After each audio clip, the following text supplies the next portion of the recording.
been called the guru of golf, the pro's pro, and the man with a silky smooth swing. Winner of the coveted South African Masters Tournament, he's Master Instructor Phil Ritson. It's incredible how many players grip the club indifferently. The grip I'm showing you here is what I describe as a two-knuckle grip, an overlap grip where the little finger of the right hand overlaps the index finger of the left hand. Let's talk about preferences. I don't mind if you have a three-knuckle grip. I don't mind if you have a two-knuckle grip. It doesn't really make that much difference. There are a lot of tour players who even go to the extension of four knuckles, but I don't recommend that because you have to set up a series of compensating errors. The way to get the feeling of the grip is to clap your hands together,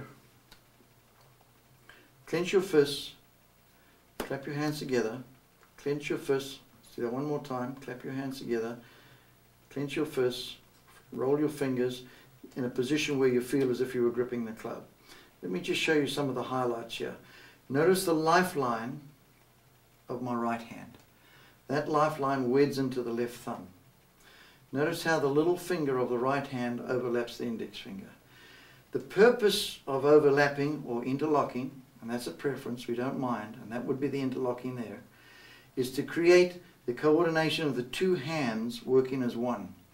Now often you are told to grip the club a little tighter with the left hand and not so tight with the right hand. The reason is that most of us are right-handed. The left hand is weaker. So what we're trying to do is to get the pressure absolutely equal in both hands. The reason why you overlap or interlock is to get the two hands coordinated, to working together as one unit. I don't agree with a double-handed grip, which is sometimes referred to as a baseball grip. This causes too many inconsistencies, one hand fighting the other. So either overlap or interlock. It doesn't really matter. Now let's talk about how you get to the left hand position. Possibly the most common fault is that people have a tendency to lie the club too much right up in the center of the palm of the hand when they grip the club. And what happens is that the club is going to move. And check your glove. You will find that if your glove is wearing on the heel pad, it's not wearing because you're gripping the club too tight. It's wearing because of friction. So please remember, don't grip the club right up in the center of the palm like that. Grip the club down in the roots of the finger, starting in the knuckle, the back of the knuckle, the little finger, and across diagonally into the index finger. But make sure that the fleshy part of your hand, which I call the heel pad, squeezes down on the handle. And that acts as a wedge. I can pick up my three fingers almost and hold on and control the club with the top two fingers by doing this. The minute I grip the club there, I lose my power completely. So there's a tremendous power leakage when you do not hold the club in this manner. Diagonally across, heel pad squeezing down on top of the handle. Very important point to note here is note how I'm holding the club about 1.25 inches at least from the wee finger to the top of the handle. If I didn't do this and I held the little finger right at the top, the heel pad would protrude and I'm taking the different balance into the club. When clubs are swing weighted, they normally swing weighted about 1 inch from the top of the club. So for better balance, hold the club down and better control. So what are we looking at here? Hold the club with your right hand, place the club down on the roots of the fingers at a diagonal, get the heel pad down, wrap your fingers around, and then make sure, if you were looking at the face of a clock, 12 o'clock would be in the middle of the handle, 1 o'clock is just to the right, just off center. Make sure your left thumb is right on top of 1 o'clock. A V is formed by the index finger and thumb. That V should point between your right eye and your right shoulder. Very important, don't separate the index finger and thumb of the left hand. The tendency will be for the thumb to slide. Keep them close together for control. And practice gripping the club with one finger at a time to get this feeling. Obviously people say don't grip the club tight, but in the learning stages have a fairly firm grip until your hands get strong enough. Now let's talk about marrying the right hand on. The right hand comes on absolutely squarely. And remember the two hands are opposite parallels, as if you were clapping hands. Left hand closes and the right hand closes. Notice the angles of the wrists when you do that. You'll see a little cup in the back of both wrists. We call that approximately an 8-degree angle. If you're a three-knuckle player, you might create a 10-degree angle. We'll come back to the wrist angles in a moment. Left hand is on the club, thumb is at 1 o'clock. Now bring the right hand on absolutely straight and grip it down on the tips of the fingers again, and hook your little finger either in between or on top of the index finger, which is an overlap grip, or interlock it, whichever feels most comfortable. Preferably, if you have short fingers, people use the interlock. If you have long fingers, use the overlap.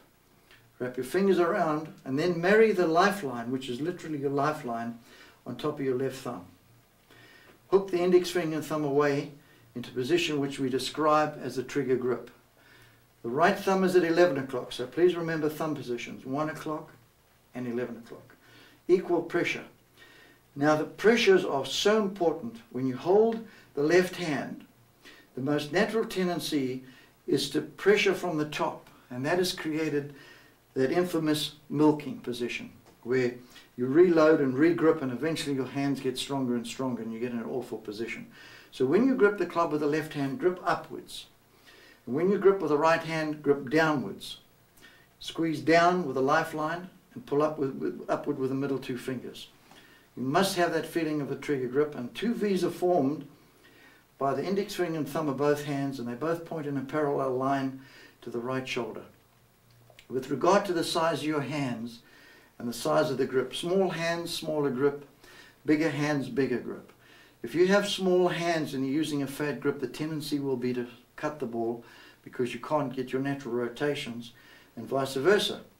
If your hands are big and you're using a small grip, your tendency will be for the fingers to octopus around your grip, and you'll get so strong in your grip that you'll rotate and hook the ball. So you see your local pro to get the exact right size for your grip. This is very important. Remember the pressures now. Grip upward with the top three fingers of your left hand, middle two fingers up, and squeeze down on the lifeline. Quite a good tip here to keep the lifeline in position when you take up your grip. Practice placing your the coin, on the top of your left thumb, like that, and squeeze the lifeline down on your thumb so the two hands wet together. And you'll find right throughout the whole swing, feel that equal pressure. Don't release that pressure at this point in time. I can grip the club firmly without tensing up. I find that too many people are told not to grip the club tightly, and the club moves in their hand. So a firm grip is advocated at this point. So be very meticulous with your grip, and please work hard on this. The reason why we have this club out, it would be very advantageous for you to practice watching TV or sitting down in the house with a shorter club. You're not going to break those chandeliers that easy. And also, a great drill is to put all the lights out and just take up the grip and feel it. Just feel the grip all the time and then check it. Good luck with your grip, and we'll see you in a while. Thank you.